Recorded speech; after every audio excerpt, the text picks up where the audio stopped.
Hey everyone, welcome back to another recap podcast from SNXweave, where we give quick weekly recaps of news and important updates from the previous week from the Spartan Council and core contributors, as well as discuss what the Grants Council and ambassadors are up to, so let's get started.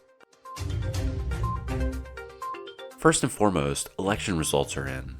Your Spartan Council members for the Epic will be Adam, Bert, Cavalier, Cyberduck, Daniel, D-Sax, Jackson, and ML Pseudo.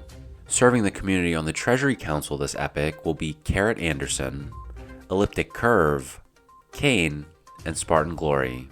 Our Grants Council members will be Alexander, CT, JVK, Sunny, and SynthQuest.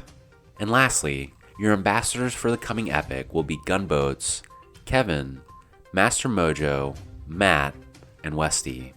Thank you to all who ran, voted, and participated in governance this Epic, and congratulations to our newly elected council members. Now on to regular updates. While the Spartan Council and CCs didn't hold their regular meeting last week, the public Gov call happened instead.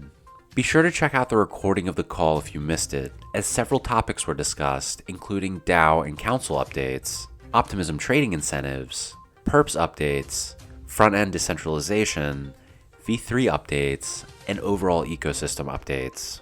There were also a couple of SIP presentations last week, so let's briefly review them. The first was SIP 2012, to establish a configurable value for Spartan counselors required to pass meta-governance votes. Terabellus proposed this in response to the locking up of governance that has happened this past Epic due to the participation failure of an elected Spartan council member. A previous SIP allows Spartan Council members to reduce the number of votes considered to be a unanimous decision in the event that one refuses to participate.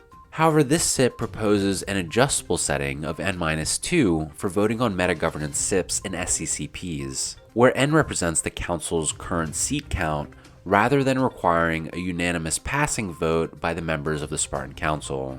Tara explained that the setting would be configurable by meta-governance SCCP and would revert back to N-1 for the next Epic if the SIP is passed. Caleb questioned why meta-governance votes should be different from governance votes, which can pass on a simple majority. Adam chimed in saying he would prefer at least a supermajority, or 2/3 of the votes, for meta-governance decisions. Adam also questioned if there might be an opportunity in reevaluating the quadratic voting function to weigh diversity of voter wallets higher than they currently are. There was then some discussion on the risk to governance if N-2 was adopted versus N-1. Caleb said it's unrealistic that anyone would ever be able to take over 6 seats. And Adam added that it only becomes a recursive problem if one person is able to buy a majority of the seats, which would mean we have failed at decentralized governance, so again, not likely. It was also suggested that sometime in the future, a token holder override option be made available, which would give the ultimate decision power back to the debt holders. But that is outside the scope of this proposal. This SIP was approved and implemented with 7 votes in favor. The next presentation was SIP 2011 for Perps v2 updates. Caleb presented this SIP, which proposes 3 main changes to the liquidation process for Perps v2.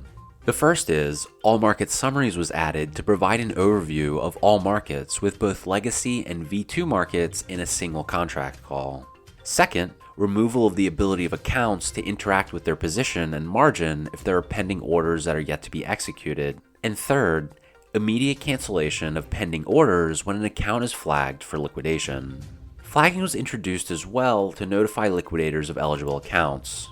In order to ensure liquidations take place without delay, this proposal incorporates the ability to immediately cancel pending orders upon being flagged. This SIP was approved and implemented with 7 votes in favor. Now that SIP 2011 has been implemented, SCCPs 293 and 295 were also implemented. These 3 proposals, in combination with the SIPs to add new perps markets and the SCCPs to increase max funding velocity and lower fees, should collectively help drive more volume for the protocol. Or in Caleb's words, low fees, high caps, more leverage. Enjoy.